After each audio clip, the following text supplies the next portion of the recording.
Ads లేకుండా latest episode చూడండి. మరి ఇదంతా ఎలా జరిగింది? చావు బతుకుల మధ్య పడున్న నిన్ను హాస్పిటల్లో ఎందుకు చేర్పించాల్సి వచ్చింది? నీ ఒంట్లో ఉన్న ప్రతి విషపు బొట్టును బయటికి తీసి డాక్టర్లు నీకు ఎందుకు ప్రాణం పోయాల్సి వచ్చింది? నా ప్రాణాల మీదకి రావటం, ఇదంతా జరగటం నిజమే. డాక్టర్స్ కూడా చెప్పారు విరాజ్. నేనిప్పుడు ఊపిరి పీల్చుకుంటున్నది నీ వల్లే అంట కదా. నాలో ఉన్నది కూడా నీ రక్తమే అని చెప్పారు. నా కోసం నీ ప్రాణాల్ని కూడా వదులుకోవడానికి సిద్ధపడ్డా అంట కదా. ఆ స్థితిలో నువ్వే కాదు, ఎవరున్నా అదే చేసేవాణ్ణి. ఇప్పుడు కూడా అదే చేశాను.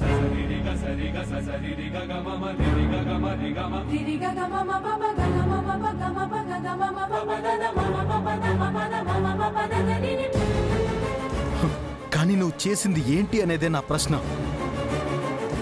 నువ్వేం చేయకుండానే ఊరికనే ఇక్కడ ఇలాంటి పరిస్థితిలో ఉన్నావా? అది నాకు తెలియదు విరాజ్. ఎలా అయిందో, ఎందుకు అయిందో. నీ వల్లే నీ ప్రాణం మీదకి వచ్చిందనే ఇప్పటికీ నీకు అర్థం కావట్లేదా చైత్ర? ఇది నువ్వు చేసిన తప్పే. ఒక ప్రాణాలు తీసే విష మనిషిని నా అన్న జీవితంలోకి తెచ్చావని, తను బ్రతికినంత కాలం ఆమె చేసే తప్పులని నా అన్న భరించేలా చేశావని తెలుసుకో. అప్పటికైనా నువ్వు చేసిన తప్పు ఎంత దారుణమైందో నీకు అర్థమవుతుంది. ఆ తప్పు భరించలేకే నీ పట్ల నాకు ఈ ద్వేషం ఎప్పటికీ కరగదు.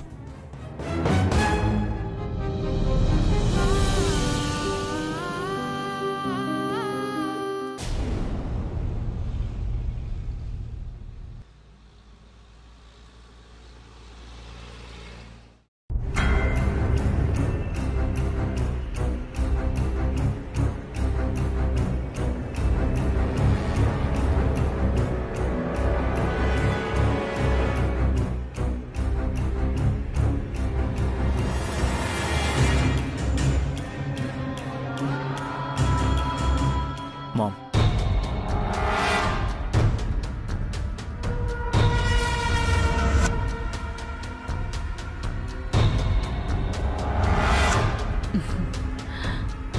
Anand Smiley wedding video. కానీ ఇందులో ఉన్నది స్మైలీ చేసిన something video. Nice Prithvi, very nice. ఇంట్లో పెళ్లి జరిగిందంటే చాలు, ఎప్పుడెప్పుడు ఆ పెళ్లి వీడియో చూద్దామని ఇంట్లో వాళ్ళంతా 1000 కళ్ళతో ఎదురు చూస్తుంటారు. సో ఈ టైంలో ఈ సీడీ ఆ ఇంటికి చేరిందంటే ఈ టైటిల్ చూడగానే ఇంటిల్లిపాది ఆనందంతో ఎగిరి గంతేస్తారు. క్షణం ఆలస్యం చేయకుండా దీని టీవీలో ప్లే చేసేస్తారు. అది చూసిన నెక్స్ట్ మినిట్లోనే ఆనందంతో నిండిన వాళ్ల కళ్ళు బుగ్గి పాలవుతున్న ఇంటి పరువును చూసి కుళ్ళి కుళ్ళి ఏడుస్తాయి.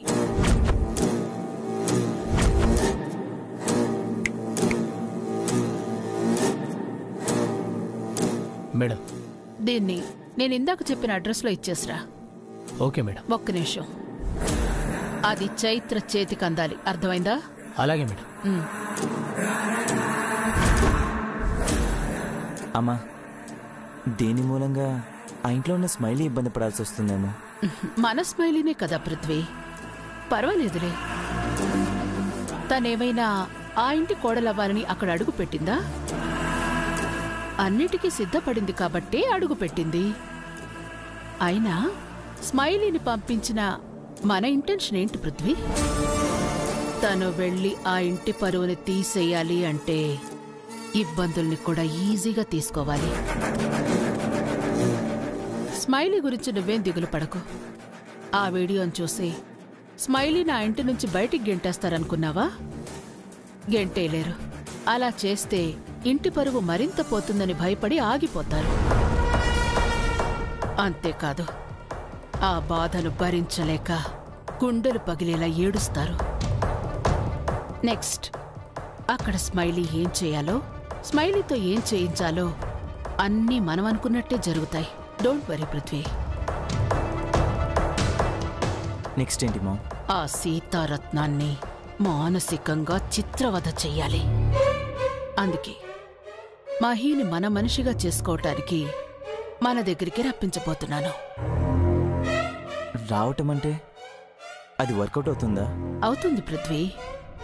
నేనే వెళ్ళి తనని నాతో తీసుకొస్తాను. మాయ చేయటానికి మంచితనాన్ని మించిన ఆయుధం ఏముంటుంది?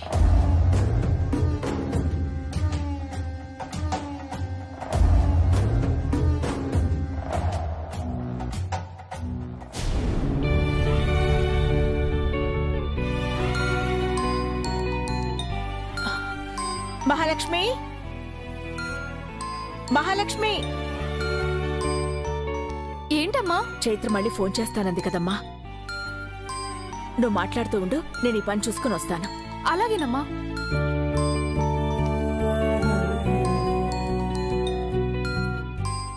ఈ నంబర్.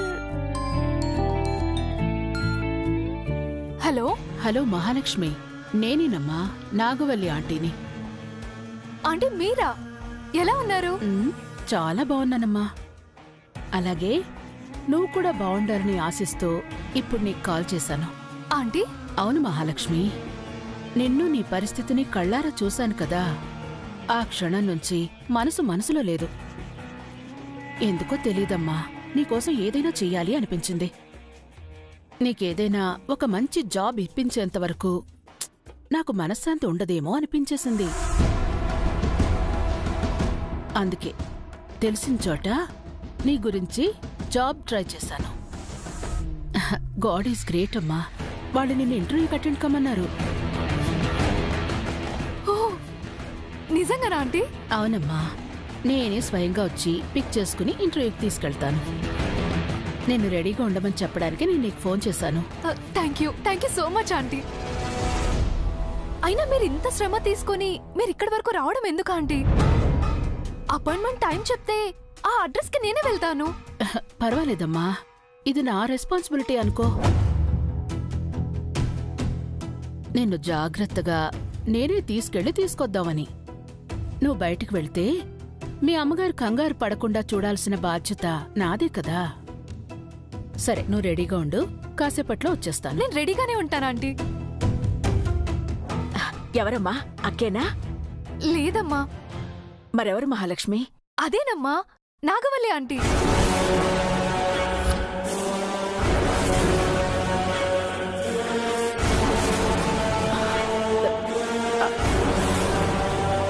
ఆవిడెందుకు నీకు ఫోన్ చేసింది? నాకు జాబ్ చూసే బాధ్యత తనదే అని చెప్పారు కదమ్మా. ఇచ్చిన మాట ప్రకారం ఆంటీ నా కోసం జాబ్ చూశారంట.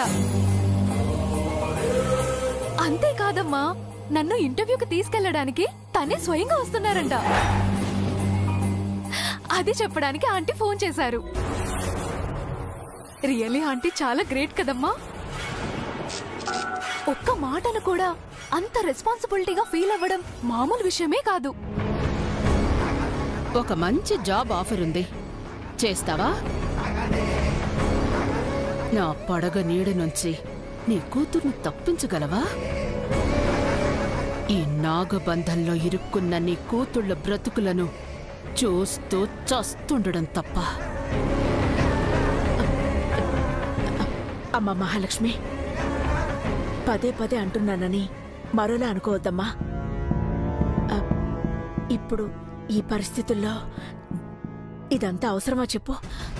నువ్వెందుకు ఇలా అంటున్నావో నాకేం అర్థం కావట్లేదమ్మా. ఆడపిల్ల తన కాళ్ళ మీద తను నిలబడాలి అంటూ ఇక్కడున్న అమ్మాయిలందరికీ మనోధైర్యాన్ని అందించే నువ్వు నేను జాబ్ చేస్తానంటే ఎందుకు వద్దంటున్నావు? నా గుండెల్లో భయాన్ని ఎలా బయటపెట్టాలో కూడా తెలియడం లేదు. ఏం చెప్పగలదమ్మా నీకు? అమ్మా, ఎక్కువగా ఆలోచించకు. ఈ రోజుల్లో ఆడపిల్లకి ఉద్యోగమే కదా కొండంత ధైర్యం. అయినా నాగవల్లి గారు మన కోసం ఆలోచించే మనిషి. ఆవిడ మనకి మంచి చెయ్యాలనే కదమ్మా ఇంతలా తాపత్రయపడుతున్నారు. ఆంటీ చూశారంటే అది ఖచ్చితంగా మంచి జాబ్ అయి ఉంటుందమ్మా. లేకపోతే స్వయంగా వచ్చి నన్ను ఇంటర్వ్యూకి తీసుకెళ్తానని ఎందుకు చెప్తారు చెప్పు? నేను రెడీ అయి వస్తాను.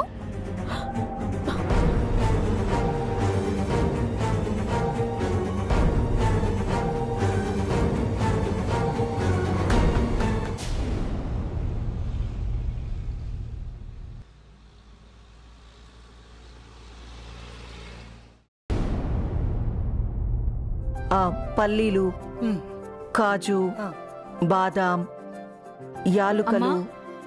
పూజకు సంబంధించిన సామానంతా కడిగి పెట్టేశానమ్మా. గోమతి, కలిసాలు తెప్పించావా? వాటిని కూడా శుభ్రంగా కడిగి పెట్టేశానమ్మా.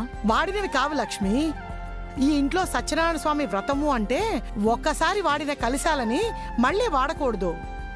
ఏది చేసినా నియమనిష్టలతోనే చెయ్యాలి. అత్తయ్య గారు, కలశాలు నిన్ననే తెప్పించాను. వాటిని పూజ గదిలో పెట్టించాను. ఓ, తెప్పించేశావా?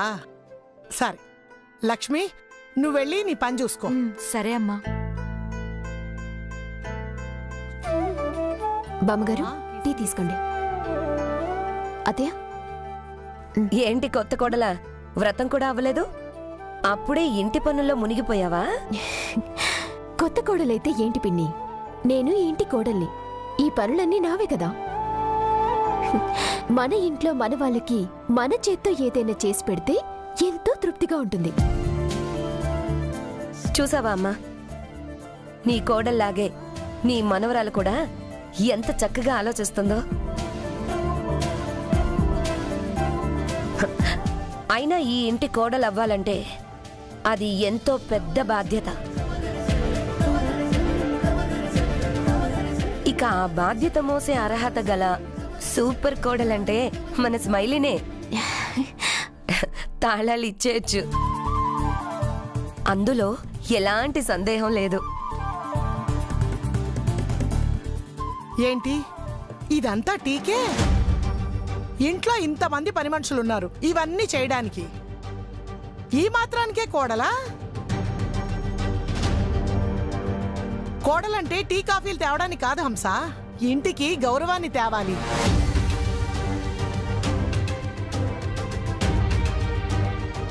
తల్లి బిడ్డల్ని కాపాడుకున్నట్టు కోడలు ఇంటి మర్యాదని కాపాడాలి. ఇంటి బాధ్యతలు అంటే అల్మారా తాళాలు అరిచేతిలో పెట్టుకోవడం కాదు.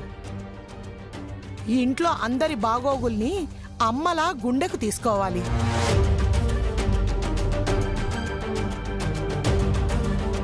ఇంట్లో అందరికీ అమ్మలాగే కనిపించడం. ఇన్ని గుణాలు నా కోడల్లో చూశాను కాబట్టే నేను రామకృష్ణ అంటూ హాయిగా ఉన్నాను.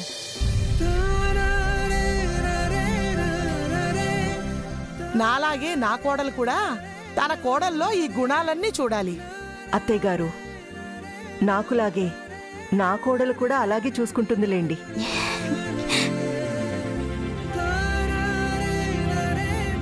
పెళ్ళైన కొత్తలో ప్రతి కోడలు ఎంతో బాధ్యతగా చాలా మంచిగా కనపడుతుంది. రోజులు గడిస్తేనే కదా అది కోడలో తోడేలో తెలిసేది. ఇదిగో అమ్మాయి, ఇలా అన్నానని మనసులో పెట్టుకోకు. నాకు షుగర్ ఉందని తెలిసినా టీ మాత్రం తీయగా నాకెలా ఇష్టమో అలాగే తెచ్చావు. టీ చల్లారిపోతుంది, వెళ్ళి పెద్దోడికివ్వు.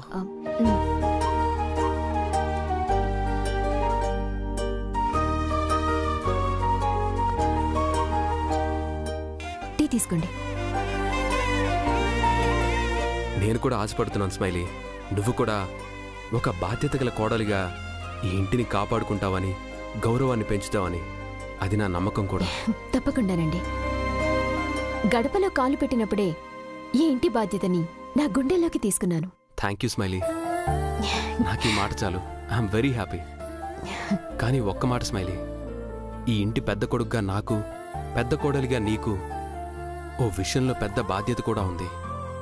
ఏంటండి అది? విరాజ్ చైత్రల విషయం. మీరేమంటున్నారో నాకు అర్థం కావడం లేదు. అవును స్మైలీ, వాళ్ళిద్దరి మధ్య ఉన్న సమస్యల్ని మనమే సద్దుమణిగేలా చెయ్యాలి. దాన్ని ఎలా సాగనంపాలరా దేవుడా అని నేను బుర్రపాడు చేసుకుంటుంటే దాన్ని వాణ్ణి కలపాలి అంటూ నీ పిచ్చి ఫ్యాంటసీలో నా మీద రుద్దడమేంటో. అది అసలు తిరిగి రావాలి కదా. మాట్లాడవేంటి స్మైలీ? తప్పకుండా అండి, మీ మాటే కదా నా మాట. మనం చెయ్యాల్సిన బాధ్యత ఈ రోజు నుంచే స్మైలీ. ఎలాగైనా ఏం చేసైనా సరే విరాజ్ని చైత్రతో కలిసి పూజలో కూర్చునేలా చెయ్యాలి. పూజలో కూర్చునినా నేను చేయాలా? ఏంటి స్మైలీ ఆలోచిస్తున్నావు? ఏం లేదండి, అదే ఎలా కూర్చోబెట్టాలా అని. పక్క పక్కన కూర్చోబెట్టడమే కాదు, విరాజ్తో చైత్ర నుదుటిన బొట్టు కూడా పెట్టించాలి.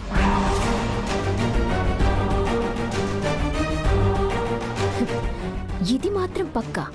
అది కాటికి చేరే ముందు చివరి బొట్టు నీ తమ్ముడి చేతే పెట్టిస్తాను, నో డౌట్.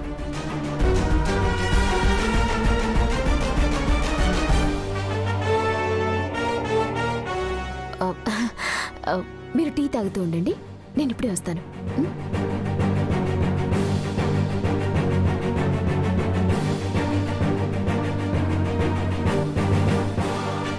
ఏంటి మీ ఆయనతో deep discussion?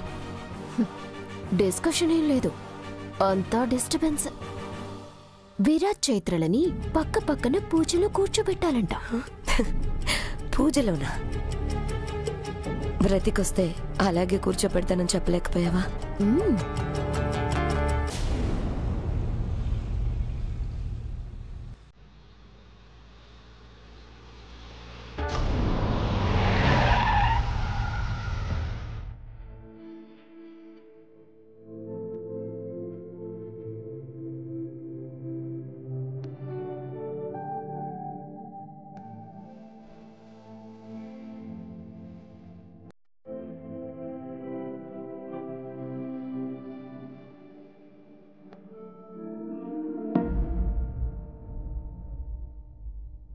Viraj, door open అవ్వడం లేదు.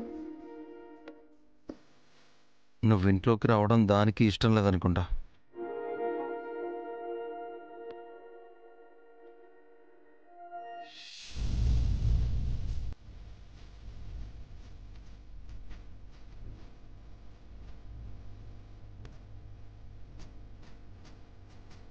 మిమ్మల్ని కాపాడుకోవడానికి సార్ బ్లడ్ ఇవ్వడం మాత్రమే కాదు, రేర్ గ్రూప్ కావడంతో బ్లడ్ దొరకడం షార్టేజ్ అవుతుందని లిమిట్కి మించి తనే బ్లడ్ డొనేట్ చేశాడు మేడం. సారీ విరాజ్. దేనికి? నిన్ను చాలా ఇబ్బంది పెట్టాను.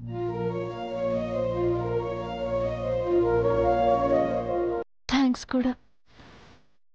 ఇది దేనికి? ప్రాణం పోసావు కదా విరాజ్. తప్పదు కదా.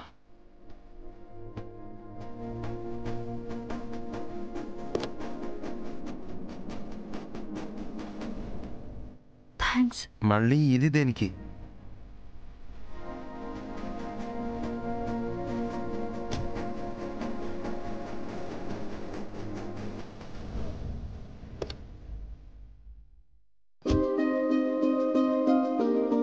మళ్ళీ ఇంటికి నన్ను తీసుకొచ్చినందుకు చాలా థ్యాంక్స్.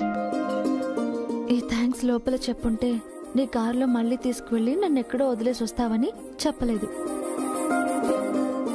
పదండి ఇంట్లోకి వెళ్దాం.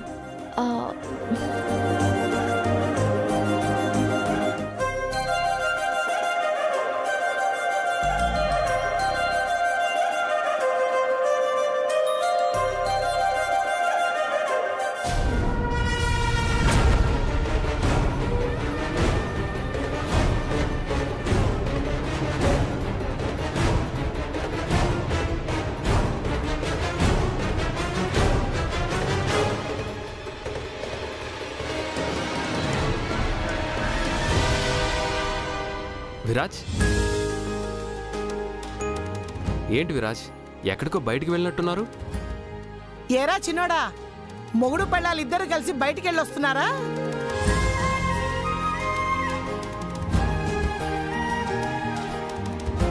ఓ, నాకు అర్థమైందిలే పెద్దోడా. రాత్రి చైత్ర వాళ్ళ అమ్మగారు చిన్నోడికి ఫోన్ చేసి చైత్రతో మాట్లాడాలనుంది అని అడిగారట.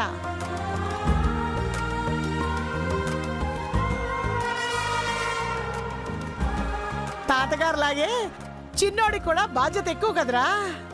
వాళ్ళ అత్తయ్య గారు కూతురు మీద బెంగ పెట్టుకుందేమో అని తన్ని వాళ్ళ ఇంటికి తీసుకెళ్లి ఉదయాన్నే మన ఇంటికి తీసుకొస్తున్నాడు. అంతే కదరా చిన్నోడా?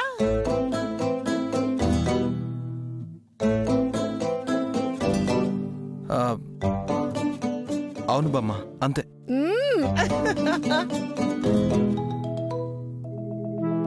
పోనీలే, బయటికి వెళ్తే వెళ్ళావు, పూజ సమయానికైతే ఇంట్లోనే ఉన్నావు, అది చాలు నాకు.